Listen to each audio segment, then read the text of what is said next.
There's a couple things you never thought of with this car that I'll tell you about in a second.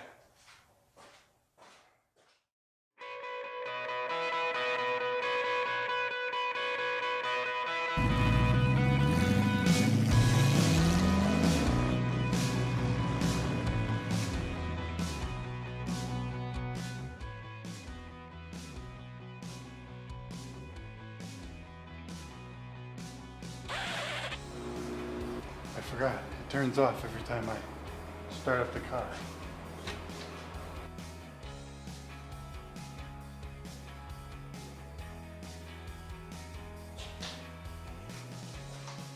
So one of the things that I found really interesting about this car is the seats and the way that they're designed. It's quite interesting, but I think I figured out why they're this way. Let me show you. If the door will stay open. You may not because it's cold. I noticed the struts do this in the winter. In the summer they're perfect. Not too hard to pull down. They pick the door up with a little bit of help, so I don't want to change them. But in the winter, that might happen.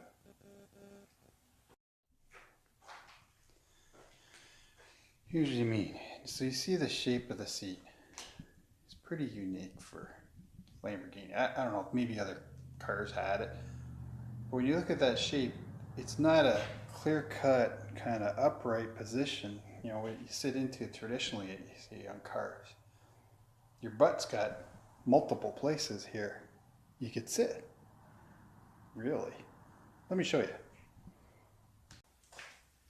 Look out, incoming.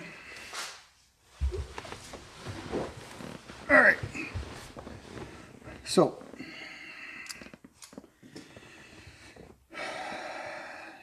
when you get in the seat, one of the cool things about it is you can rotate the different spots. So right now I'm in my normal spot where I usually land when I jump in.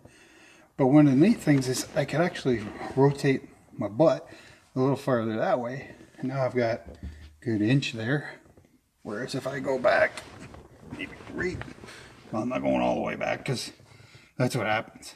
So when you mount the seat, you can actually kind of rock it to kind of give you different clearances. I think if I had my way, I'd probably rock it a bit more because your knees can afford to go up a little farther. All right, give you a bit more room. Now I think I got it set. I'm all the way back right now, but I'm usually, oh no, now I'm all the way back. So I'm usually 2 clicks forward on the seat. So you could basically rotate this seat a little more. Yeah, you'll lose a little leg room, but what happens naturally is your legs tend to come up this way. And as long as you got clearance coming up between the wheel and you're shifting, it actually gives you good headroom and works out pretty good that way. So there you go. It's an adjustable seat without having to be adjusted. Kind of cool. And to be honest with you, it's not like it changes. Like I've noticed when I've been driving, I don't slide forward or back. I actually stay in the same place. So, and it's comfortable. Some people might find these seats uncomfortable because they kind of put you in a slouch kind of a position. And, you know, in this area, it makes it a little more compact. But it's actually not bad. Tape on me. Got my grubbies on, so you never know. Whatever jobs have to be done end up being done in the grubbies. So that's one thing you probably never thought about. Tilt wheel is an absolute must as well.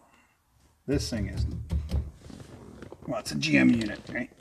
I wish they still did this today on the new ones. I love that. I miss that. I had that in my old IROC. My new Camaro.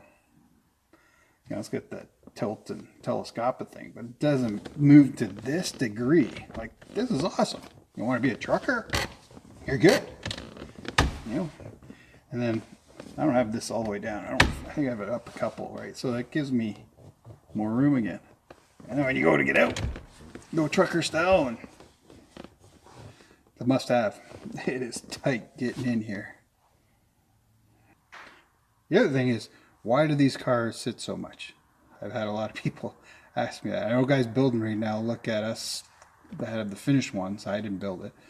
I just use this to influence the guys that are building, right? They say only 3% of cars or kit cars are ever built. And that's a low percentage, but there's a lot of work that goes into these, and that's why. But guys ask why the car sits more than you drive it. Everybody says if I owned one, I'd be out in it all the time. And to be honest, before I bought one, that's exactly what I thought.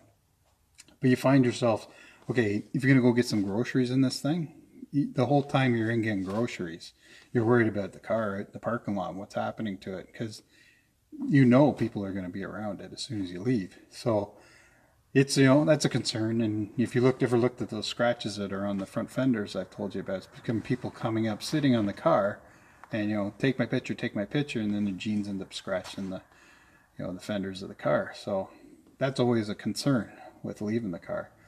So you tend to either have somebody with you and leave the car with it, and when it's parked, or you just don't take it, right? And that's what ends up happening.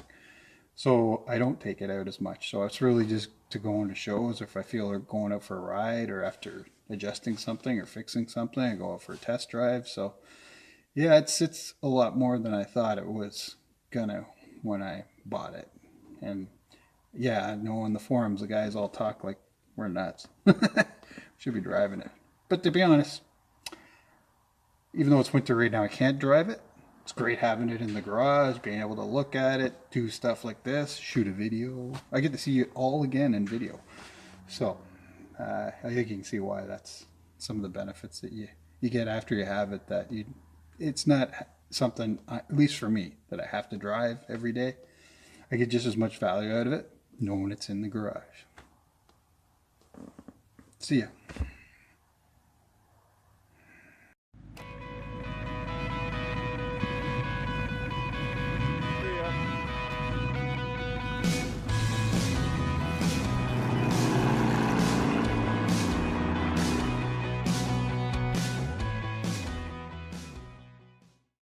Here we've had that Arctic chill thing as well. Now it's just the melting and the salt. Great stuff. It's cold. You can probably see my breath. Had the heater on for a bit. Take the edge off. Focus. Can you see it? Oh yeah, you can see it. Cold. Come here, Papa. Come and see me. Come and see me.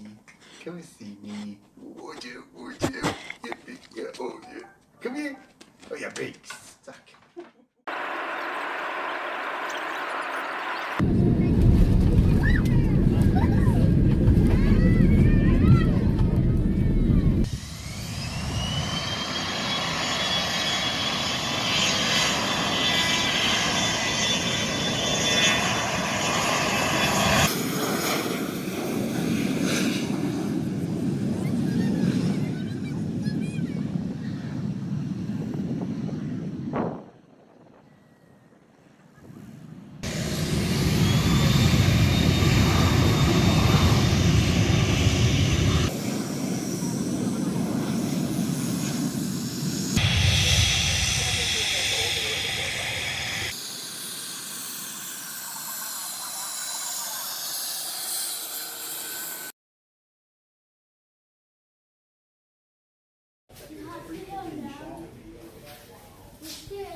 Nej, den er altså også lækker, den der.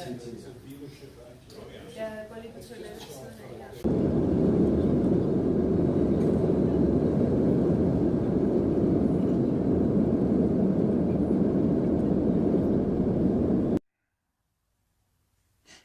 I don't want to get out of it now.